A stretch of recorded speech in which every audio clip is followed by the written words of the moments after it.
अरे भाई वो देख, क्या लड़की है, कसम से मिल जाए तो मजा आ जाए। राजन और सत्यम एक शाम पार्क में टहल रहे थे।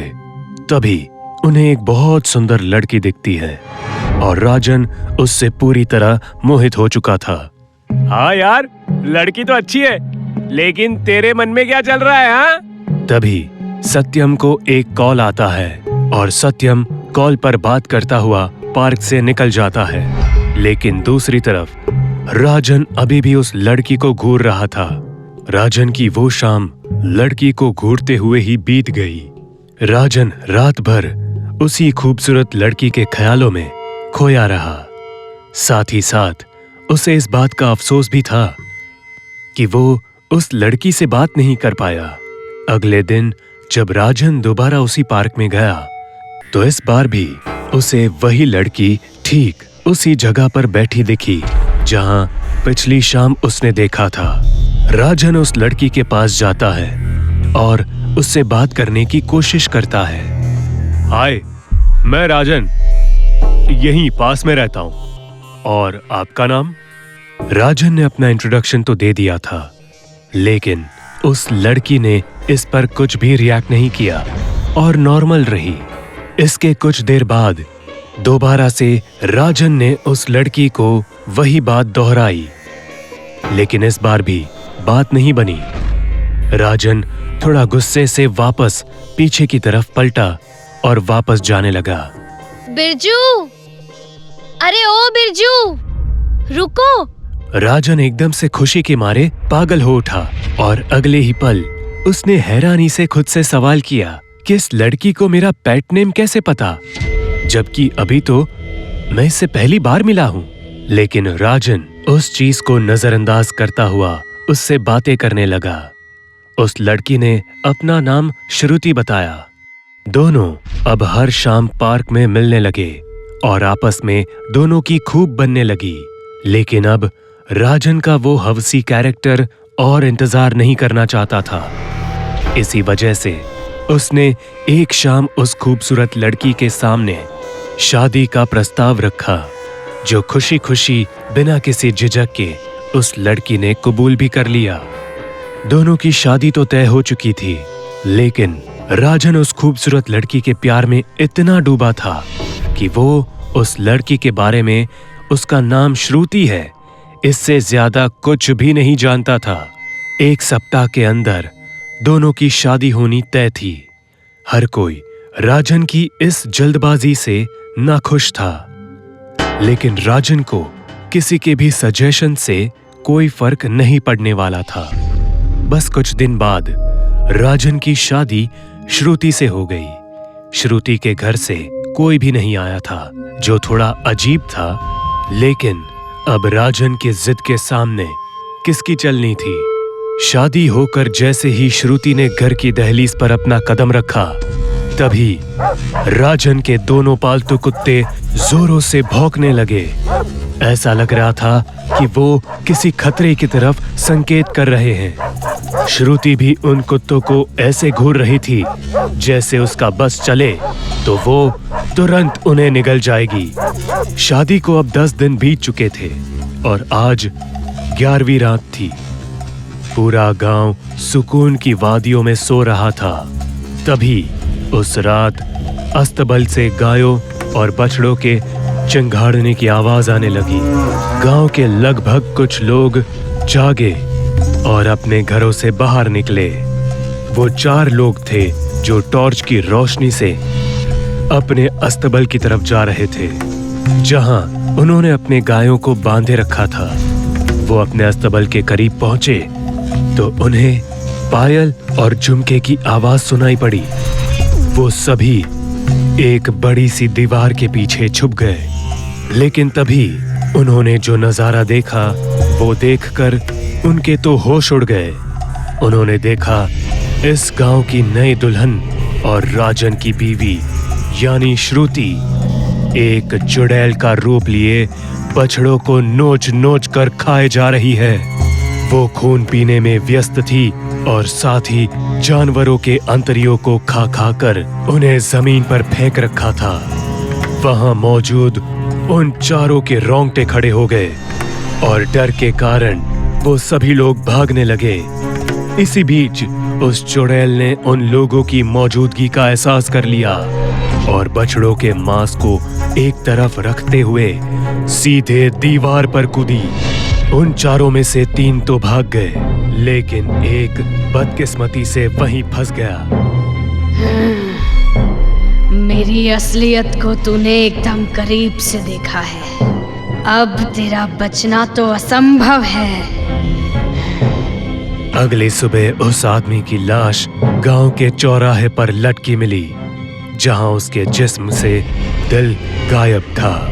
इस घटना में एक और बात थी कि उसी रात वो चुड़ैल उन तीनों जो भाग निकले थे उनके सपने में भी आई थी, जहां उसने चेतावनी दी थी कि अगर उन्होंने उसकी असलियत किसी को भी बताई तो वो उन्हें भी भयानक मौत देगी। अब ये सिलसिला गांव में रफ्तार पकड़ने लगा। हर शनिवार की रात को गांव के जानवर तेज आवाज करने लगते और अगली सुबह सड़कों पर भयानक दर्द के साथ मरे मिलते। अब तक राजन को इस बात की कोई खबर नहीं थी कि गांव में हो रहे इस खौफनाक कांड को अंजाम उसकी सबसे भरोसेमंद यानी उसकी पत्नी ही दे रही है। भले राजन को श्रुति पर जरा भी शक नहीं गया था, लेकिन उसकी माँ को श्रुति में एक चुड़ैल साफ नजर आ रही थी। उसे लगभग यकीन था कि गांव में जो चुड़ैल हर शनिवार की रात अपना शिकार खोजती है और इस गांव को खंडर बनाने की कोशिश में है, वो कोई और नहीं बल्कि श्रुति ही है।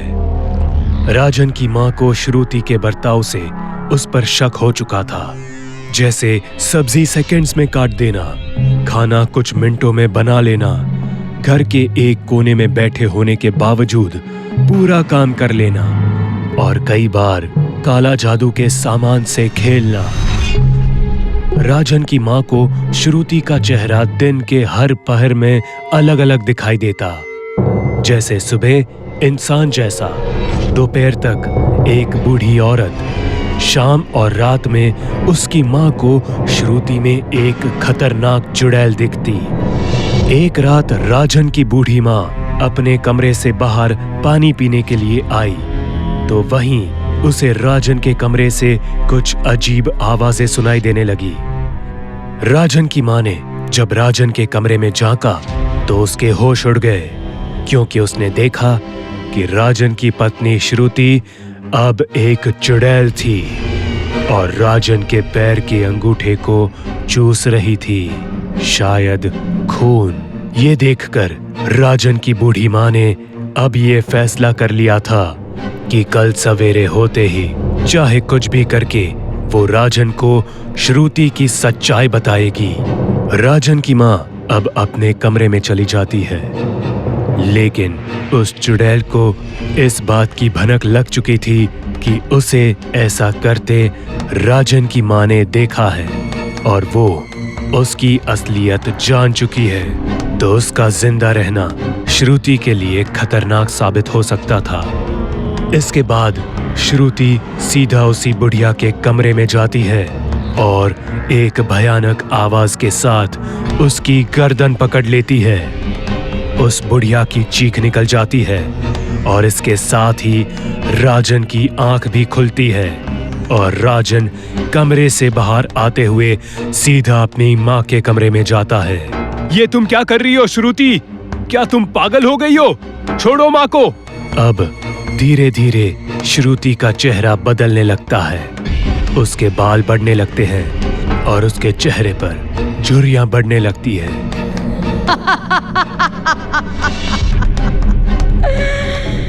तुझे क्या लगता है मैं तुझे प्यार करती हूँ? नहीं, तू तो मेरा बस एक इस गांव में पहुंचने का जरिया था। सालों पहले मेरी माँ अवंतिका को तुम लोगों ने जिंदा जला दिया था। मैं उसी का बदला लेने आई हूँ। अवंतिका? वो डायन जो गांव के मासूम बच्चों की बलि देती थी। हे भगवान! ए चुड़ैल, मेरी माँ को छोड़ दे, वरना मैं अपनी बंदूक से तुझे मार दूंगा। वो चुड़ैल राजन की माँ को एक कोने में फेंक देती है और सीधा राजन पर झपटती है। इसके बाद वो राजन के गले में अपने दांत गड़ा देती है और राजन की तड़प तड़प कर वहीं मौत हो जाती है। बुढ़िया को दिल का दौरा पड़ता है और उसकी भी मौत हो जाती है। लोगों का कहना है इसके बाद उस चुड़ैल ने उस रात उस गांव में मौजूद किसी भी शख्स को जिंदा नहीं छोड़ा, सबको मार दिया, किसी को जलाकर किसी का कत्ल कर दिया। कहते हैं सालों पहले कोई अवंतिका नामक डायन इस गांव में रहती थी, जो गांव के मासूम बच्चों की बलि देती थी। जब लोगों को पता चला तो उसे गांव के चौराहे पर बांधकर जिंदा जला दिया, लेकिन उसकी बेटी पर किसी की नजर नहीं पड़ी। आज 22 साल बाद वही बेटी आई है बदला लेने, और उसने पूरे गांव को शमशान बना दिया। दोस्तों, राजन की एक गलती का अंजाम पूरे गांव को भुगतना पड़ा। अगर आपको भी कोई ऐसी लड़की दिखे जो दिखने में बहुत खूबसूरत हो लेकिन अनजान हो, तो उससे दूर रहने में ही भलाई है, क्योंकि अक्सर खूबसूरत चेहरे के पीछे ही नकाबपोश शैतान बसते हैं।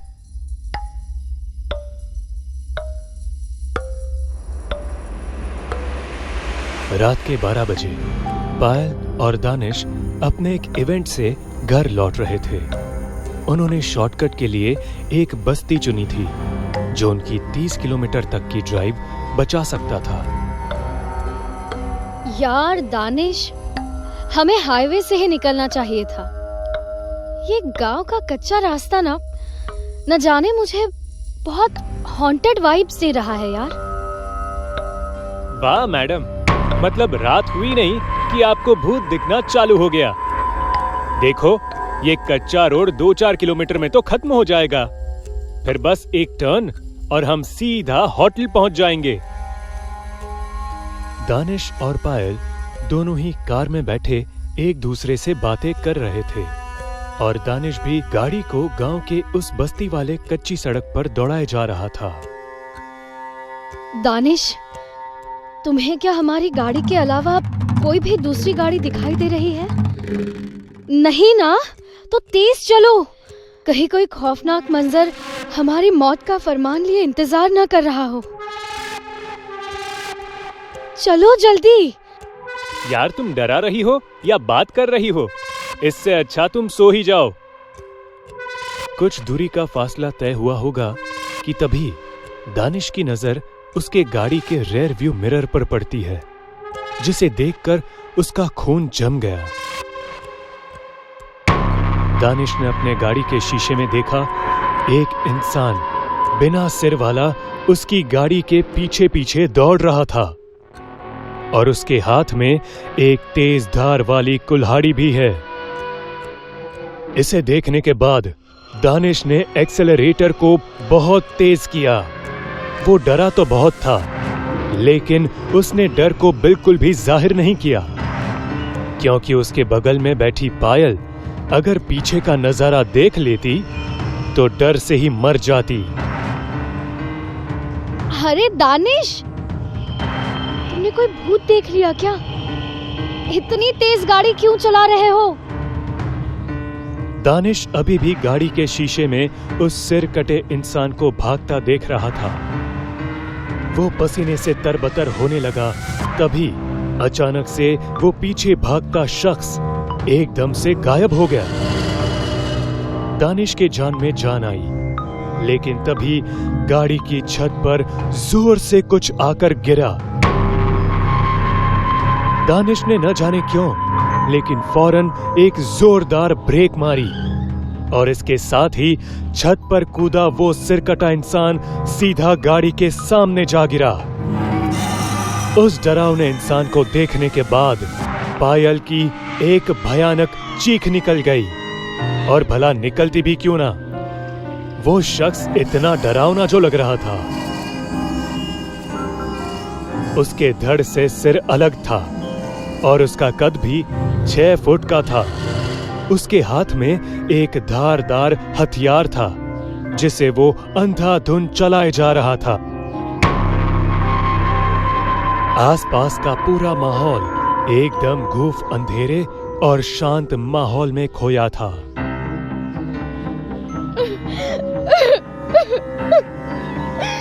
दानिश, मैंने कहा था ना, इस रास्ते से नहीं चलते हैं। ये रास्ता हमें मार देगा।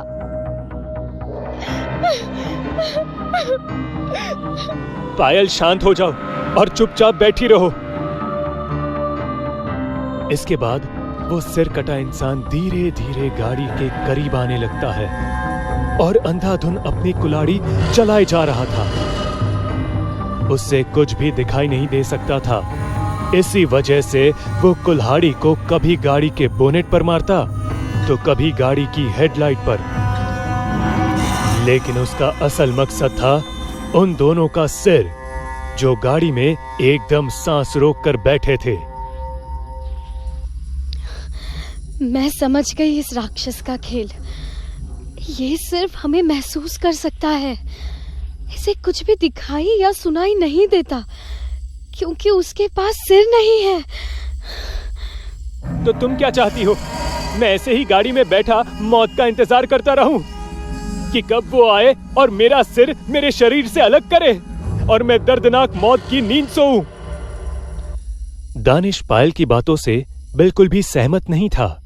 उसने पायल को भागने को कहा, लेकिन पायल गाड़ी के सीट से चिपकी बैठी रही। अब तक वो सिर कटा इंसान शांत था, लेकिन जैसे ही हल्की चहलकदमी हुई कि वो अंधाधुंध भागने लगा। वो दानिश का पीछा करने लगा और दानिश भी चिल्लाते हुए खेतों की तरफ भागा। लेकिन तभी उस शैतान ने दानिश के गर्दन को अपनी धारदार कुल्हाड़ी से काट दिया, जिससे दानिश का बदन खेतों में यूं ही तड़पता छटपटाता रहा। इसके बाद जो भयानक दृश्य पायल के सामने था वो ये था कि इसके बाद उसने एक और खौफनाक मंजर को देखा। उसने देखा कि वो शैतान सूंघते हुए दानिश के कटे सिर के पास पहुंचे और उस सिर को उसने अपने गर्दन की जगह लगा दिया। बाप रे, ये तो बहुत बेरहम हैवान है। मुझे जल्दी निकलना होगा। इससे पहले वह शैतान पायल की तरफ आ पाता, पायल ने गाड़ी रिवर्स ली और उस कर्स्ड रोड और उस सिर कटे इंसान की दहशत से बच निकली। पायल एक खुशनसीब लड़की थी जो उस रात मौत के मुंह के एकदम करीब से जान बचाकर बच निकली।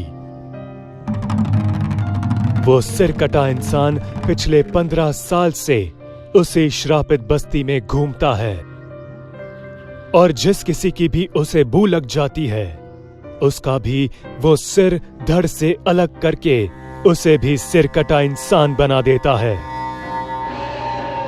वाकई जिंदगी में उस मंजर को देखना कितना खौफनाक होता होगा जब आप किसी ऐसे इंसान को देखे जिसका सर कटा हो और भूतिया भाषा में उसे सिर कटा इंसान कहते हो।